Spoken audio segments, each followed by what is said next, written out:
Hi everyone. Today I wanted to talk about a movie called Midnight. It's a 1939 movie directed by Mitchell Leisen, starring Claudette Colbert. It's currently playing in a curated section on the Criterion Channel, premiered May 1st, 2021, as part of a section called Style and Substance, the films of Mitchell Leisen. I think there's 9 films. They were including another one in June 1st, a Carol Lombard comedy called Hands Across the Table. I watched 6 of them, 6 of these movies so far, but for sure there's 3 comic gems that are pretty much in the center piece of this curated section. Midnight is 1939 and 1938. There was Easy Living with Jean Arthur, and right before Midnight and after came Remember the Night with Barbara Stanwyck. And that was basically a kind of more or less a romantic comedy. The Easy Living, more screwball comedy. They were both written by Preston Sturges and directed by Mitchell Leisen. And Midnight falls in the middle, 1939. This is a screenplay by Billy Wilder and his partner Charles Brackett. Billy Wilder would go on to say that he had to become a director because Mitchell Leisen was butchering his screenplays. Of course, Billy Wilder could be pretty cruel sometimes. And if Midnight is a butchered screenplay, I certainly don't see any of the effects of that butchering, because this is a sparkling, witty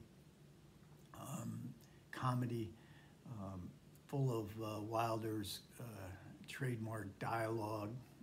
Maybe not so much his cynicism, and maybe Wilder objected or didn't, that at least Leisen was softening out his cynicism, or perhaps he was angry because Leisen would cut some of his dialogue, and I'm sure that Billy Wilder, as a screenwriter, was very fond of his dialogue. He wrote some great dialogue, and this film is just full of great dialogue and great comic situations. Claudette Colbert is playing a penniless, homeless. She's a showgirl who's arrived in a rainy Paris. She's lost all her money at Monte Carlo and the casinos. She is befriended by a taxi driver who drives her around to different nightclubs. She's unable to find a job. They have an instantaneous attraction. She doesn't want to get involved with a taxi driver. She's dressed in the only clothes she has, which is a beautiful evening gown, so she's able to crash a society party. She portrays herself as a baroness. She gets involved in a card game in which a rich European playboy falls immediately in love with her, as she claims that she's staying at the Ritz. All this is improvised, as the movie goes along. Claudette Colbert was just expert at this type of comedy. She was always intelligent. She was always thinking. It's a persona that she made so indelible, and it happened one night a few years earlier for Frank Capra, and she uses it for Lubitsch and again for Preston Sturges in the Palm Beach Story. And she's very funny.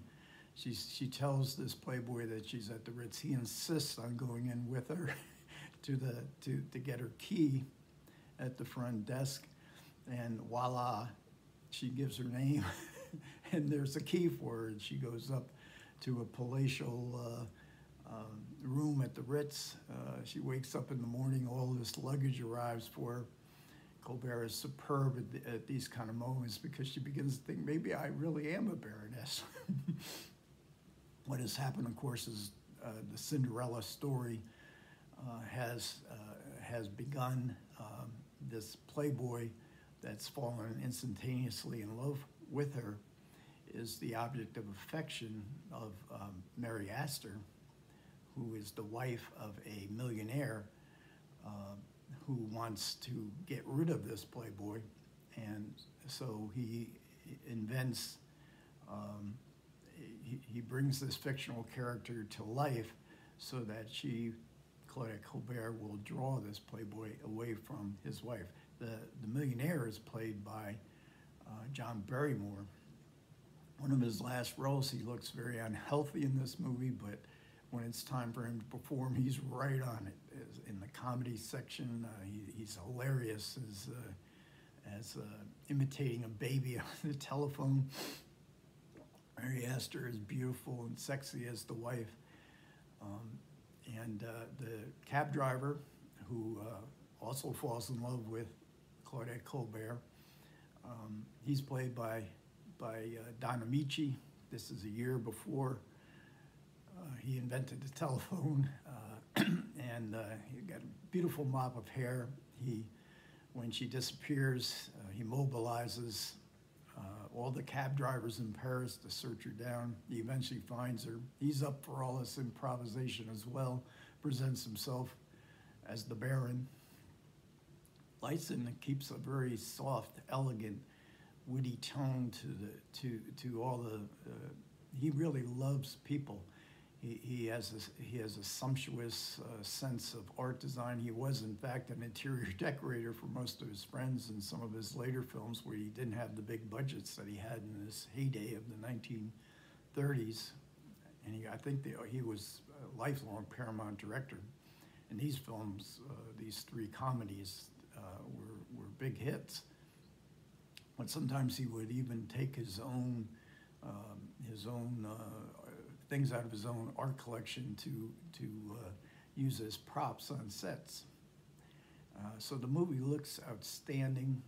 The rain in Paris, the Ritz hotel rooms, the Versailles palace of this millionaire played by John Barrymore.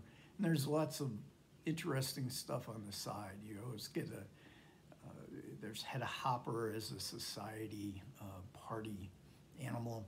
This is before she became of course, a powerful gossip columnist. At the end, we have to have a divorce court where Claudette Colbert and Don Amici go to get a divorce, and of course, they've actually never been married, which is yet another comic delight. Monty Woolley and his Man Who Came to Dinner mode. So Midnight, and sadly enough, Midnight is not on Blu-ray. It came out on DVD in, I believe, 2008. That's out of print, hard to find. The other two films, Easy Living and Remember the Night, are on Blu-ray. It also, I checked justwatch.com, and it shows that the Midnight streaming, the only place it's streaming is on the Criterion Channel, so it's not even available for rental, which is, why is this film forgotten? It's hard to understand.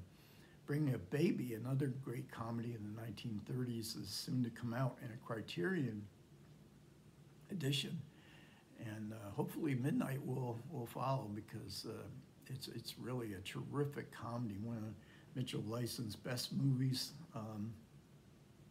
and one of Claudette Colbert's. I mean, if you like Claudette Colbert, this is the film to see, because she's asked to do quite a bit in this film, and she delivers pretty spectacularly, at least in my view. Okay, that'll wrap up this video. Thanks to everybody who stuck with me along the way. I hope I said something interesting in these brief discussions that made it worth your while. You guys take care, and I will catch you next time.